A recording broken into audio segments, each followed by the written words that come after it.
Good morning, students. In the last two sessions, we have seen in what is analysis of what is time series, what is analysis of time series, what are the causes of variations for time series, what are the components of time series, its uses in various fields or applications in various fields. Then what are the different mathematical models you will be having in time series. Then we have also discussed about the different methods of measuring secular trend. So there we had, for measuring secular trend, you have four methods. One is graphical method. Then you have method of semi-averages. Then moving averages method. Then you have method of least squares. So these are the four methods used to measure secular trend. Now in this session, we'll discuss about the different methods of measuring seasonal variations. So here this session is about the measurement of seasonal variations. So here to measure seasonal variations, we measure it in terms of an index. We call it as a seasonal index. So seasonal variation is measured in terms of an index called as seasonal index. Now, what is the seasonal index? It is an average that can be used to compare an actual observation to relative to what it would be if there were no seasonal variations. So the following methods are used to measure seasonal variations, or the following methods use seasonal indices to measure the seasonal variations. So what are those four methods? You have method of simple averages, ratio to trend method, ratio to moving average method, link relatives method. Except method of simple averages, all the three remaining methods are very lengthy process. Okay. So here in this session, I'll be just explaining you about the methods, procedure, how to solve it, how to solve a problem, that we'll do in the next session, because it is not possible to solve that using PPTs. So method of simple average I'll be discussing with problem, whereas this ratio to trend, ratio to moving average and link relative method, we need a board to explain those problems. Okay, so that I'll be explaining on board in the next session. So first we'll see method of simple averages. So this is the simplest and the easiest method for studying seasonal variations. And this method is based on additive model of time series, that is, which is expressed as yt is equals to t plus s plus c plus r. That means the observed value of yt contains all the four components, sum of all the four components. That is secular trend, seasonal variations, cyclic variations, random variations. And in this method, we assume that the trend component and the cyclic component are absent. So on the assumption that there is no trend component and cyclic component, we do the measurement of seasonal variations. So here this method consists of these following steps. This is nothing but only calculating the averages. That is why it is called as simple averages. So here data will be given to you. You have to arrange the data by years or months or quarters if quarterly data is given. Then you have to compute the average xi for I is equals to 1 to 12 for monthly data, and this I will be 1 to 4 for quarterly data. So you have to compute the average for the ith month or quarter for all the years. Then compute the average x of the averages, that is x double bar. Average of the averages is denoted by x double bar. So this is equal to 1 by 12. Summation I is from 1 to 12, x bar I for monthly data, and x double bar is equals to 1 by 4 summation over I 1 to 4 x bar I for quarterly data. So what we have to do first, you have to arrange the data by years and months or quarters if quarterly data is given. Then for each month you need to calculate the average. If it is quarterly data, for each quarter you have to calculate the average. Then when you find monthly averages, you have to find the average of all these monthly averages. So average of all these averages you have to calculate. That means you are finding average of all the 12 months average. That's why this is 1 by 12 summation x bar I. Similarly for quarter, once you are finding quarterly average, again you have to find their average. So that's why it is 1 by 4. Then we'll find the seasonal indices for different months or quarters by expressing these monthly averages as percentage of X. So thus seasonal indices as percentage of X double bar. This should be X double bar. So seasonal indices for ith month will be X bar I by X double bar into 100. So in simple language, what is the procedure I am telling here again? Arrange the data by months, quarters or years according to the data given. Find the sum of each month if it is monthly data. Find the sum of each quarter if it is quarterly data. And find the sum of each year if it is yearly data. Then find the average of each month or quarter or year. Then you have to find the average of these averages. And this average of these averages is called as grand average. So seasonal indices for the month is given by, for the month or quarter or year, it is general formula of seasonal indices is seasonal average by grand average. This seasonal can be monthly, quarterly or yearly. What generally they'll give you data for monthly and quarterly. So seasonal indices formula is seasonal average by grand average into 100. See, if the data is given in months, then this will be monthly average divided by grand average into 100. So seasonal like this, we'll calculate seasonal indices for January, seasonal indices for February, seasonal indices for March, seasonal indices for April, like that. Seasonal indices till December you will calculate. So for each month you will take that month's average, divide that by grand average into 100. For quarterly, what we'll do? If it is seasonal indices for seasonal index for first quarter, we'll take average of the first quarter by grand average into 100. Similarly, seasonal index for second quarter, it will be average of second quarter by grand average into 100. Seasonal index for third quarter is equals to average of third quarter by grand average into 100. Seasonal index for fourth quarter is equal to average of fourth quarter by grand average into 100. So like this, you need to calculate seasonal index for each quarter. And this will be this, when you find the total of all the seasonal indices, it will be approximately 400. So we'll discuss one problem for method of simple averages. Question is given as calculate the seasonal index for the monthly sale of a product using the method of simple averages. So this is the data given to you. So here from January to December it is given. That means this is a monthly data. This is called monthly data. For 3 years he has given. So first what you have to do, you have to compute the totals, monthly totals. See, this is the data given to you. Now you are finding monthly totals. That means for each month you are calculating their totals. Then you are finding the monthly averages. That means 53 by 3, 78 by 3, because it is given for 3 years only. So like that you will find average of each month.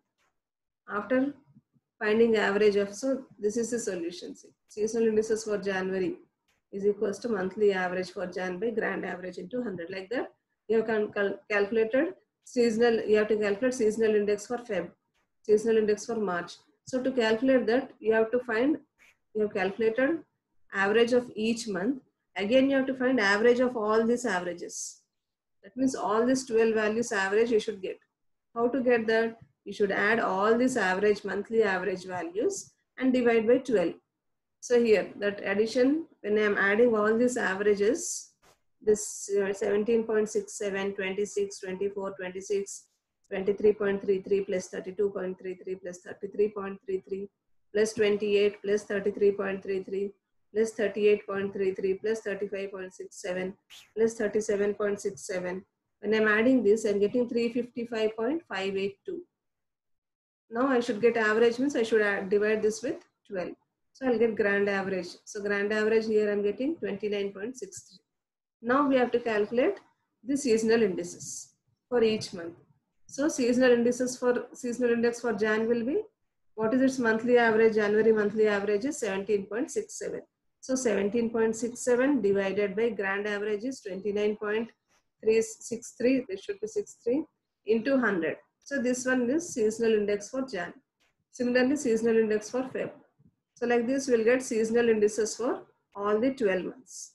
And when you add all this 12 months data, you will get approximately 1200. If it is quarterly data, you should get approximately 400. Now next is ratio to trend method. So this is improvement over the simple averages method, and this method assumes multiplicative model. That is YT is equals to trend into seasonal variation into cyclical variation into irregular variation. So here to calculate the seasonal indices by this method, you have the following steps. First, the data will be given to you. So in the previous problem, method of simple averages, how the data was given. Like that, the data will be given to you in ratio to trend also. Mostly in ratio to trend method, they'll give quarterly data. Instead of monthly data, they'll give you quarterly data. So what we have to do, first you have to find the trend values using the method of least squares. So first you should calculate trend values by the method of least squares by fitting a straight line or a second degree parabola. Then what we should do, after getting the trend values, we should express the original data as the percentage of the trend values. Now assuming the multiplicative model, this percentage will contain seasonal, cyclical and irregular components. So once you are calculating the trend values and you are expressing the original data as the percentage of the trend values, because it assumes the multiplicative model, these percentages will contain seasonal, cyclical and irregular components. Now here we are interested in seasonal variations. So here the cyclical and irregular components are eliminated. That elimination is done in next step. So the cyclical and irregular components are eliminated by averaging the percentages for different months or by averaging the percentages for different quarters and leaving. So when you are averaging the percentages of different months for monthly data, averaging the percentages for different percentages of the trend values. Okay? So the averaging of the percentage values or trend values for quarterly data, it eliminates cyclical and irregular components. Then we will have only seasonal variations in the data. So these indices, how to find these seasonal indices, which are obtained in step 3. So the seasonal indices which are obtained in step 3 are adjusted to a total of 1200 for monthly and 400 for quarterly data by multiplying them throughout by a constant K. So when you are finding the seasonal indices using the previous step, like by averaging the percentage of different months, what we should do is the total will not be equal to 1200 for monthly data, or it will not be equal to 400 for quarterly data. So what we'll do, we adjust those seasonal indices. How we'll adjust it? We'll multiply each of the seasonal indices with a constant K. What is that K? K is equals to 1200 by total of the indices. That means the seasonal indices which you have calculated, you have to find the total. So this K is equals to 1200 by total of indices. Whatever answer you get, you should multiply that value with each of the seasonal index which you got it, which you have calculated in the previous method. Similarly, for quarterly data, the constant K is given by 400 by total of the indices. So we should multiply that indices which you have calculated in this step, in step 3, with this constant to get the total as 400. Now, what are the advantages of this method?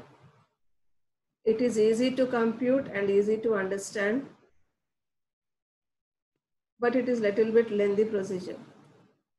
Compared with the method of monthly averages, this method is certainly more logical procedure for measuring seasonal variations. It has an advantage over the ratio to moving average method.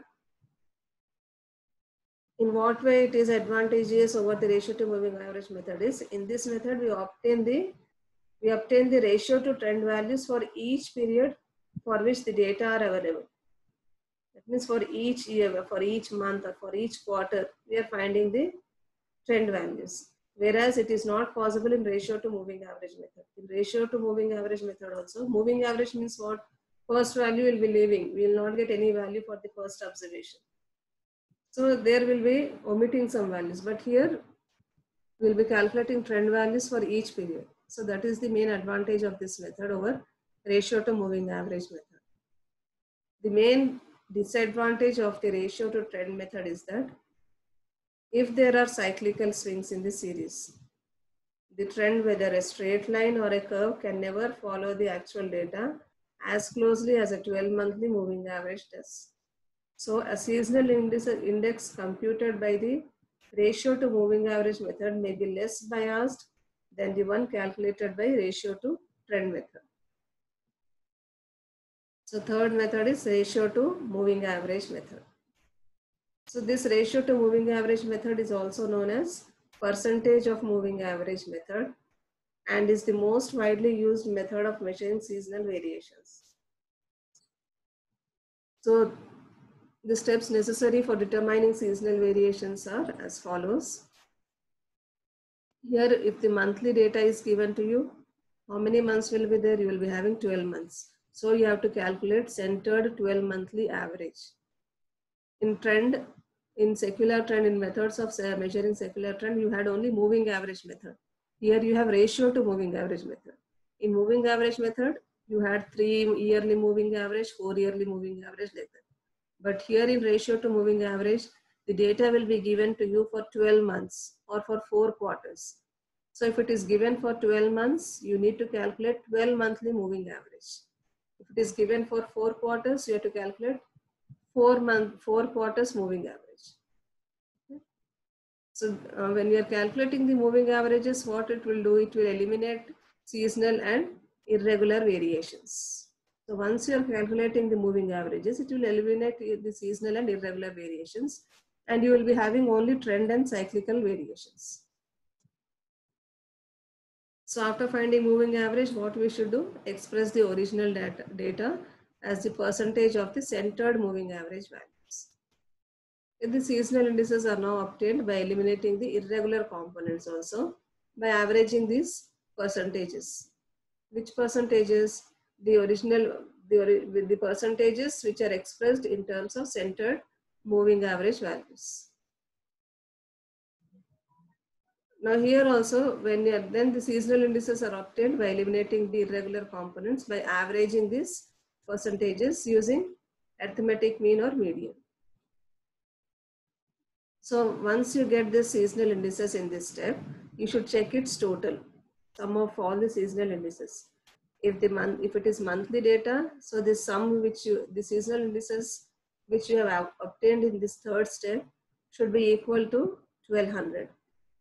Or if it is a quarterly data, the seasonal indices which you have obtained in this third step should be equal to 400. If it is not equal to 1200 or 400 as per the given problem, then you have to make an adjustment. See, and generally it will not be equal to 1200 or 400. Okay? So the sum of these indices will not in general be equal to 1200 for monthly data or 400 for quarterly data. So we have to make an adjustment. So finally the adjustment is done to make the sum of the indices to a total of 1200 for monthly and 400 for quarterly data. How we have to make adjustment? By multiplying throughout by a constant k. How that constant is given in the previous method also we have seen. K is equals to 1200 by total of indices into 100 for monthly data. K is equals to 400 by total of indices into 100 for quarterly data.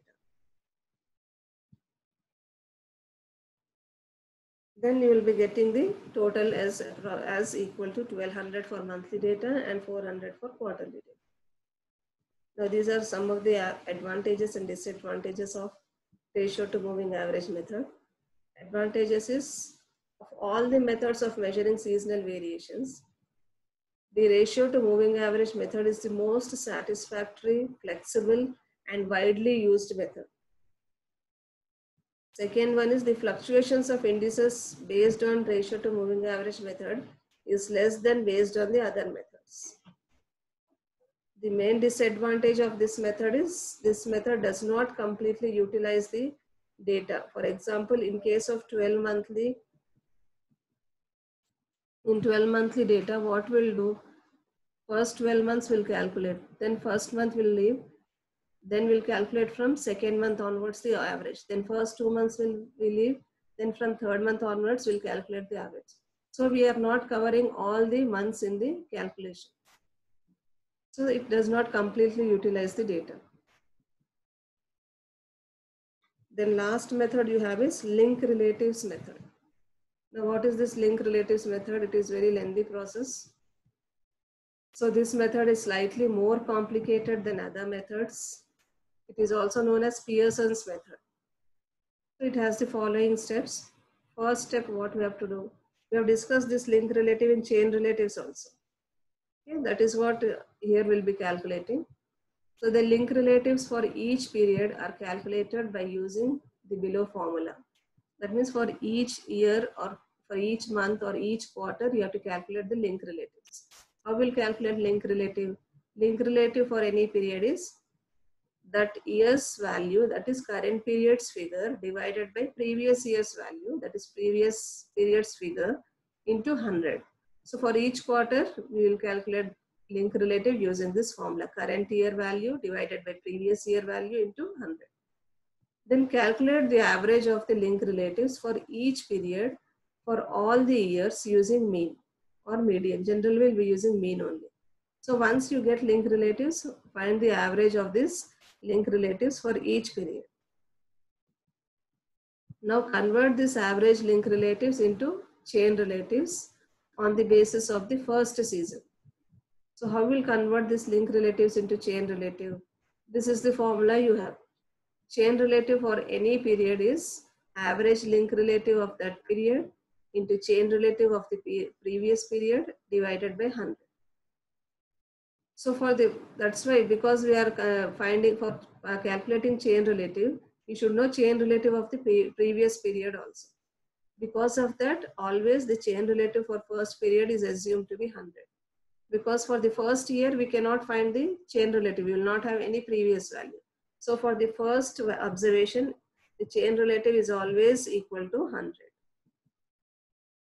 Now we adjust the chain relatives. How will adjust it? So the adjusted chain relatives are calculated by subtracting the correction factor from k plus 1th chain relative respectively, where k is equal to 1 to up to 11, because the first value we are taking as 100 for monthly data and k equal to 1, 2, 3 for quarterly data. What is this correction factor? Correction factor, if we are correcting the second chain relative, it will be minus d. If you are finding the correction factor for the third quarter, then it will be minus 2d. For fourth quarter, it will be minus 3d. Okay. So here, what is the d? The d is equals to 1 by capital N. This is the correction factor. D is equals to 1 by capital N. New chain relative of first period minus 100. So we'll calculate the correction factor D using this formula, 1 by capital N into new chain relative of first period minus 100, where N denotes the number of periods.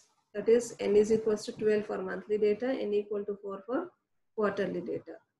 Then finally, we calculate the average of the corrected chain relatives and convert the corrected chain relatives as the percentage of this average. These percentages are seasonal indices calculated by this method. Okay. So first what we'll do, first we'll calculate the link relatives. Then we'll find average of the link relatives. Then we'll calculate the chain relatives. How you'll calculate the chain relatives? See, first we'll calculate link relatives. Then we'll calculate average of the chain link relatives. Then we convert this average of link relatives into chain relatives. Using the formula, chain relative is equals to average of link relatives of that period into chain relative of previous period divided by 100. And always chain relative of first quarter should be, or first value should be 100. Now we adjust this chain relatives. So how we'll adjust this? These chain relatives are adjusted by subtracting a correction factor. What is that correction factor given to you? D is equals to 1 by capital N, new chain relative of first period minus 100, where capital N is 12 for monthly data, capital N is 4 for quarterly data. And this, how we'll subtract this D? For first quarter, you'll write as it is. For second quarter, you'll do minus D. Okay, because for the second quarter, for third quarter, you'll do minus 2D.